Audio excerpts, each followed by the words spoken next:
Welcome back. You're still watching Tonight, and we're here with Dr. Chris Kiptoo, who is the National Treasury Principal Secretary.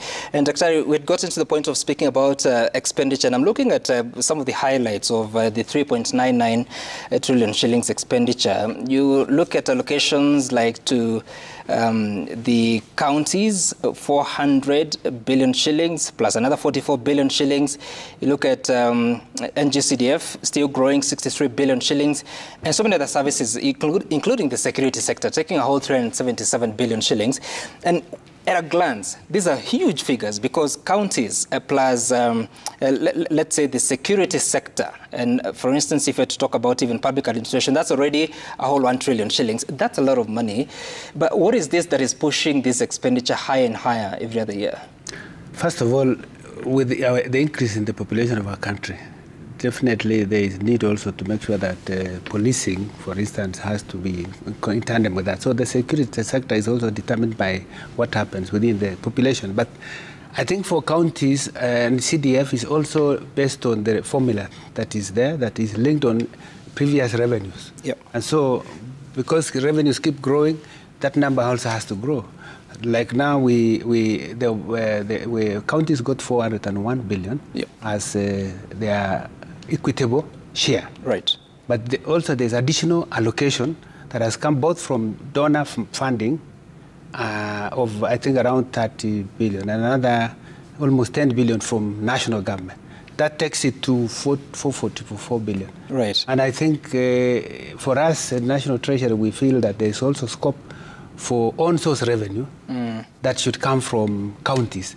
And if counties were to double, for instance, this amount that they are getting, I think then counties would be in a position to even do much more than just depending on national government. And also the challenge is that we have had to delay a little bit of funding to them sometimes when we then get enough revenues, because when we get revenues, as I told you, there is a priority. Yeah. We first settle outstanding obligations before we can even allocate, and that has been a challenge. So I think there should be a conversation also around looking at the formula. Even for the CDF, I think it's also based on a formula that keeps you will see that there is an additional amount that was given to CDF, for instance, in this budget. Right. And so the whole issue around growth in expenditure has to be looked at. And for us as National Treasury, we are saying we really need to look at two areas, because the third area is not where we want to be going unless we are forced to by circumstances, which is really appetite to take up debt.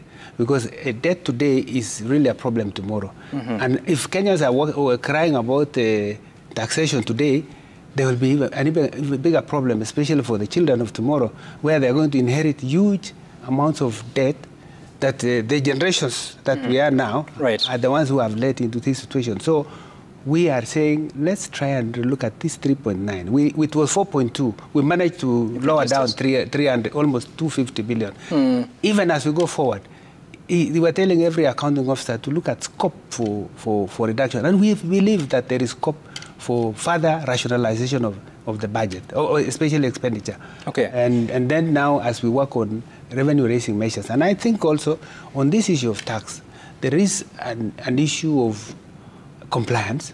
The compliance rate is still quite low.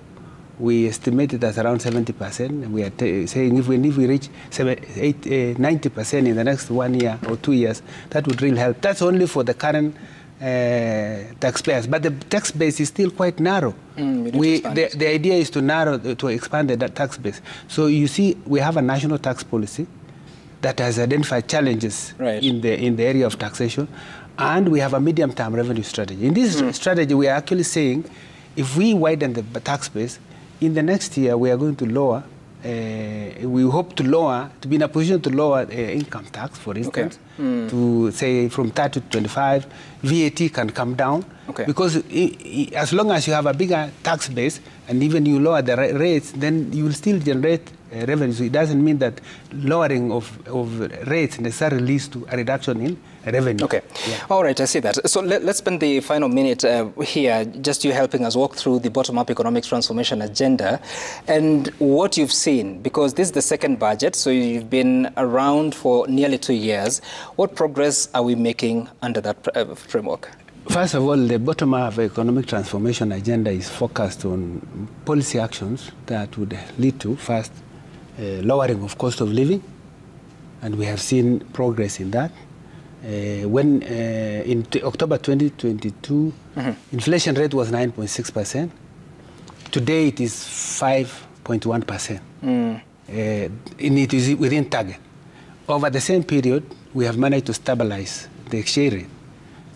In February, we were able to settle the Eurobond, which was a big problem to us and to many Kenyans. It was for an issue that was causing fear.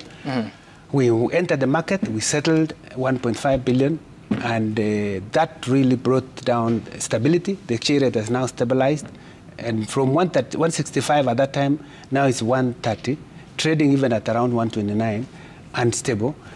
This has brought in confidence.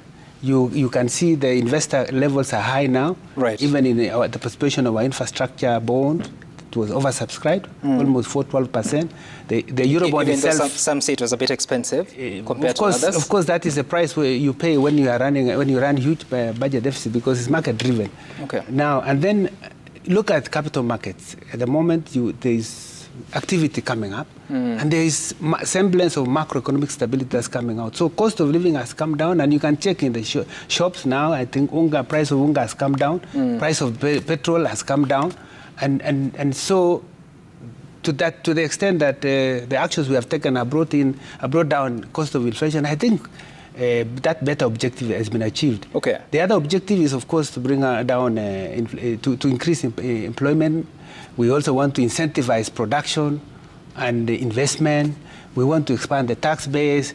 We want to increase foreign exchange earnings. And so if you look at the allocation today, that I think we prepared a Mwananchi budget, a guide that should be able to, and I've seen you run here. You will see that there's an effort to really give a number of sectors funding in this. Like, for instance, we have agriculture transformation, we have 54.6 billion. Sure. And we have provided under fertilizer subsidy program, 10 billion, and you have the numbers there. And the housing, we have the same. This is quite different, because I think last year's Mwananchi guide was about 4.5 billion. Now it's 10 billion shillings. Yes. What has led to this thinking? Because we've seen that giving farmers fertilizer is the surest way to enhance production. Okay. And this is one area we want to perfect. Any areas we haven't done well, I think the Ministry of Agriculture is working very hard to ensure that we do well on that front. Dr. Chris Kiptoo, thank you so much for making time for us to have this conversation, and I wish you well for the next fiscal year with so much work to be done. That has been the Principal Secretary at the